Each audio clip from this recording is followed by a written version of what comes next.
नमस्कार दोस्तों, बहुत बहुत स्वागत है आप सभी का आपके अपने इस YouTube चैनल विजिटेरिया में। दोस्तों, आज के इस वीडियो में हम लोग जानेंगे कि बैंक अगर आर्बिट्रेशन के नोटिस आपको भेजा है और आप उस आर्बिट्रेशन में नहीं जाते हैं या फिर जाना नहीं चाहते हैं और आप चाहते हैं कि सेटलमेंट कराना, तो फिर क्या ये आर्बिट्रेशन का नोटिस कैंसिल हो सकता है या फिर बैंक आर्बिट्रेशन की जो नोटिस है उसे वापस ले सकता है कि नहीं। तो आज हम लोग डिटेल में इसी के ऊपर चर्चा करने वाले हैं।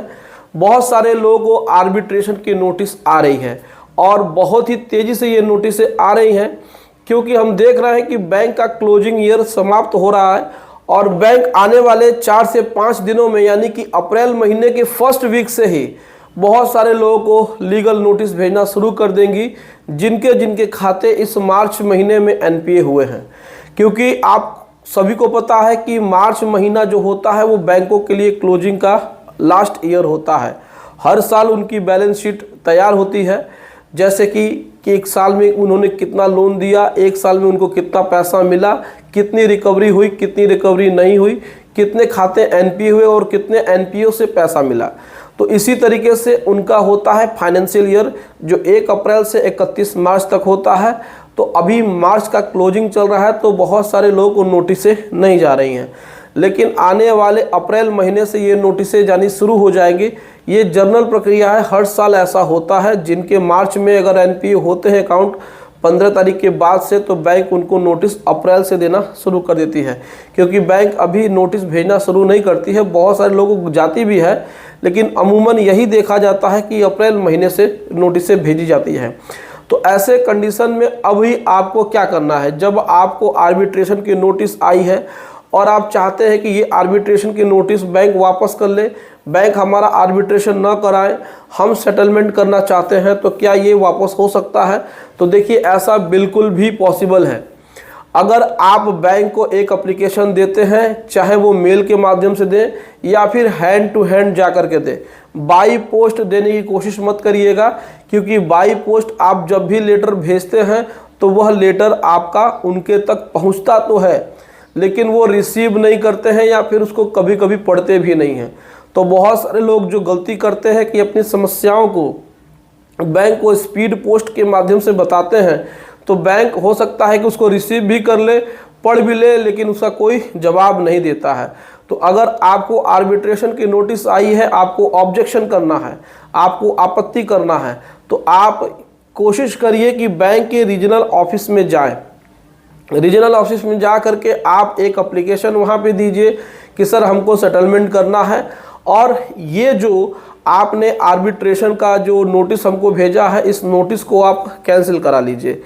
तो उस एप्लीकेशन पे एक उनसे रिसीविंग ज़रूर ले लीजिए, नहीं तो बैंक एक तरफ से आपसे पैसा भी ले लेगा और दूसरी तरफ आपको आर्बिट्रेशन की नोटिस भेज करके आर्बिट्रेशन भी करा सकता है और कराता भी है।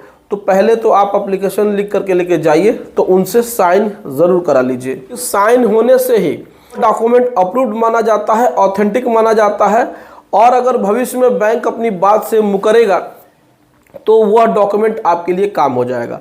दूसरा ये है कि जब भी आप सेटलमेंट का पहला किस्त जमा करें, यानी कि मान के चलिए आपका सेटलमेंट के लिए आपको 6 इंस्टॉलमेंट बैंक ने दिया है, तो उन 6 इंस्टॉलमेंट में उसमें जो पहला इंस्टॉलमेंट आप पे करेंगे, उसके बाद बैंक को मेल करिए कि कहिए कि सर आप अपने ऑफिशियल ईमेल आईडी से हमें कंफर्मेशन ईमेल भेजिए कि आपका पहला इंस्टॉलमेंट आ गया है और आपकी आर्बिट्रेशन की प्रोसीडिंग कैंसिल हो गई है, और आपको जैसे ही आपने पूरे अमाउंट को पे कर दिया, जो सेटलमेंट का अमाउंट है, आपको एनओसी मिल जाएगा।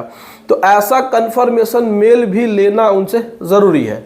अगर आप ऐसा कंफर्मेशन मेल ले लेते हैं तो ये भी आपके लिए एक सबूत, एक एविडेंस के रूप में रहेगा कि अगर भविष्य में बैंक आर्बिट्रेशन की नोटिस को कैंसिल नहीं करता है और वह चुपके से आर्बिट्रेशन करा लेता है, तो ऐसे आर्बिट्रेशन को कैंसिल कराने के लिए ये आपका मेल उस समय आपके लिए बहुत ही मददगार साबित हो सकता है।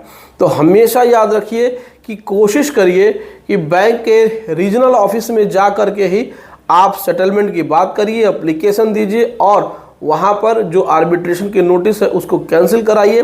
फिर उनको मेल करके उनसे एक मेल मांगिए। उस मेल में इन बातों का होना ज़रूरी है कि आपके द्वारा दिया गया पहला इंस्टॉलमेंट हमको मिल गया है और आपकी आर्बिट्रेशन कैंसिल हो गई है। इसका आपको एक्नॉलेजमेंट मिल जाएगा, जल्द ही आपको मेल कर दिया जाएगा। और जब आप पूरा पैसा सेटलमेंट का दे देंगे तो आपका जो एनओसी है वो 48 घंटे के अंदर आपको मिल जाएगा। तो ये होती है पूरी प्रक्रिया और ये होती है एक ऑथेंटिक प्रक्रिया।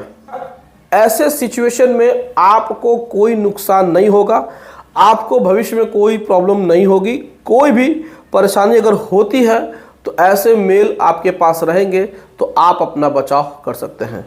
तो दोस्तों ये जानकारी कैसे लगी कमेंट करके ज़रूर बताएं। वीडियो अच्छी लगी हो वीडियो को लाइक कर दीजिएगा, इसे अपने दोस्तों और रिश्तेदारों में शेयर कर दीजिएगा। और अगर हमसे आप बातचीत करना चाहते हैं, हमसे लीगल एडवाइस लेना चाहते हैं तो आपको स्क्रीन पे जो व्हाट्सएप नंबर दिया गया है उस पर आप संपर्क करिए और घर बैठे ही आप लीगल एडवाइस ले सकते हैं। तो चलिए दोस्तों मिलते हैं नेक्स्ट वीडियो में, तब तक टेक केयर, बाय बाय, जय हिंद दोस्तों।